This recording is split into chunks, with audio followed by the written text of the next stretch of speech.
Ayan mga ka-riders, ngayon lang natin na i-vlog. Bali lumabas po itong Skygo Blink 125 ay last 2021 pa po. So kung titignan po natin siya, wala siyang tinularan. Kaya original na design po ito ng Skygo.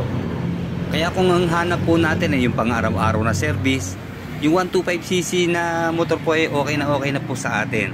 Kaya ito, pasyalan nyo lang po dito sa Skygo Santa Cruz Laguna o sa inyong mga malalapit na branch para makilatis nyo po ng maayos. Then kung iniisip nyo po na ito ay mahirap hanapan ng pyesa dahil made in China, wala pong problema dito sa Skygo, available po lahat sa kanila ang mga spare parts.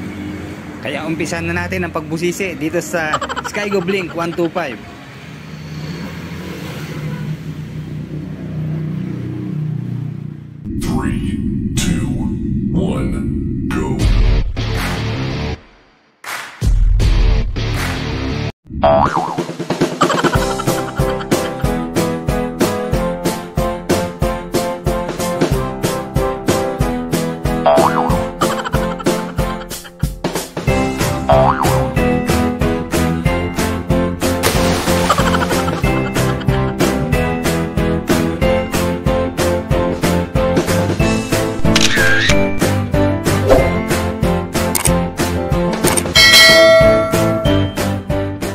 Bali available po sa dalawang kulay itong Skygo Blink. Meron po siyang blue at ito nga po yung red. Okay, bali sa combination na ginamit niya, ito makasabi natin na napakasimple niya. Tapos attractive din naman dahil sa ginawa niyang tatlong color combination. Ayan, black, red at white. Then sa decals niya mapapansin niyo, ayan. Simplified ang decals niya, hindi corny tignan, hindi siya over decorated ang design ng kanyang decals. Ayan, hanggang dito po sa likod. Nakasulat po ang Blink 125. Then of course, sa gulong, meron po siyang sukat na 80 by 90 by 14 dito po sa harap. Alloy naman po yung kanyang mag wheels na glossy black po na naka-chrome yung pinaka side niya. Then telescopic fork po ang kanyang front suspension, and then single disc yung kanya naman po front brake. Okay, punta tayo sa likuran. Okay, bali ang kanya naman pong gulong dito sa likod ay 90 by 90 by 14. Then kung inaakala nyo po na tube type ang kanyang gulong, kakamali po kayo dahil ito po ay tubeless. Ayan po. Kaya sulit na tayo sa gulong nito. And then ito ang unique sa kanyang drum brake. Bali naka-inverted siya yan. Hindi tayo mahihirapang mag-adjust ng ating preno dahil ito na po yung pinaka-spring niya o adjuster niya dito sa ibabaw. Di ba kadalasan yung mga sa ibang unit nandito pa sa ilalim. So medyo ang hirap yung ko, di ba? So dito, ayan, nasa ibabaw na, hindi tayo mahirapan. Then sa kanya namang solid na single-sided shock sa rear suspension ay maganda rin po ang klase ng suspension na ginamit. Bali naka-coil spring po siya na matataba. Then ang angas din po ng kanyang crankcase. Ayan, bali ito nakasulat na yung kanyang brand na Skygo. Then medyo maliit lang po yung kanyang air filter. At ito ang maganda, meron pa rin po siyang kickstart. And then wala pong kill switch yung kanyang side stand. Ayan. And then sa kanyang gulay board, kapareho ng mga ibang scooter, standard lang ang kanyang sukat. Kaya ito, sukatin na natin. Ayan. O, diba? May allowance pa magkabila.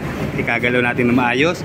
And then kahit meron siyang pocket magkabila, hindi siya malapit tignan sa ating tuhod. So meron tayong offset.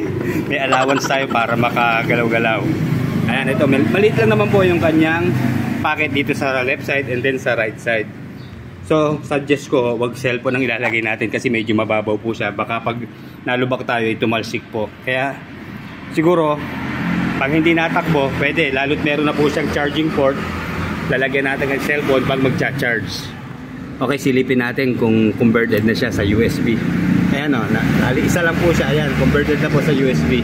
Kaya ayan, pag magcha-charge tayo, ayos na. Then sa kanya naman pong panel, ito bali, naka all analog pa po siya. Bali dito sa gawing taas, yung kanyang speedometer. And then yung nasa gitna po, yung odometer. Then dito nakabukod po yung screen ng kanyang fuel indicator.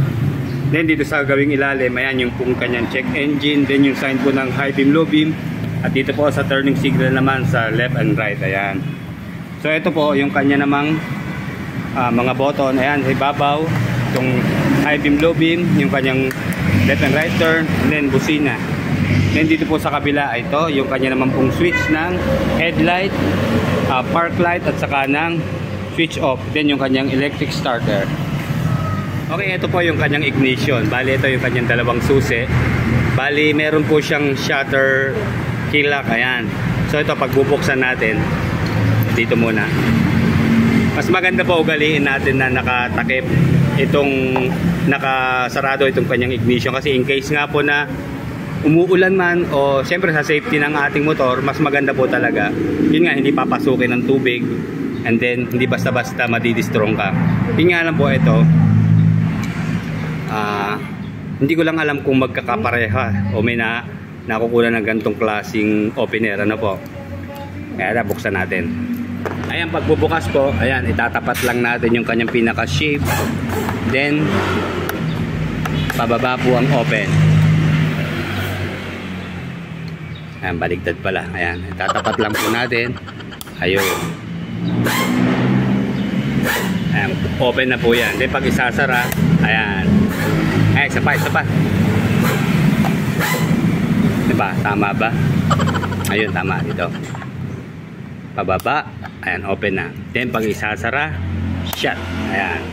Okay. Okay, check natin yung kanyang U-box. At saka yung kanyang gas tank. Okay, ito. Medyo malawak naman po pero makitid siya. So, hindi ho ari dito ang helmet sa tingin ko. Talagang mga kapote lang, motorcycle cover, saka mga tools, yan, kasya po dito.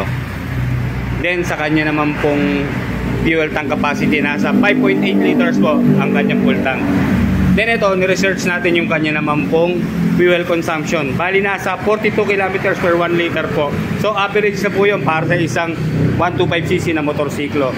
Then umaabot po ng 88 kilometers per hour ang kanya naman pong maximum speed. Okay, ito maganda rin po yung kanyang muffler. Naka carbon finish po yung pinaka heat guard. And then ito maganda po, in case po tayo nagpapa-emission, bali ito po yung parts niya, nasa bali Euro 3 compliant na po itong Skygo Blink 125. And then of course 4-stroke, single cylinder, 2 bags, and then naka-air-cooled po ang kanyang cooling system. And then carburetor type pa rin po ang kanya namang fueling system. Then ang ganda po ng kanyang pinaka-footrest para sa ating OBR dahil rubberized na po siya. Mas maganda po yung may rubber kasi once na madali po ng lulod natin, hindi tayo basta-basta masusugatan. Safe ang ating mga lulod.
Okay, bali ang fast price po nitong Skygo Blink 125 ay nasa 60,000 pesos po.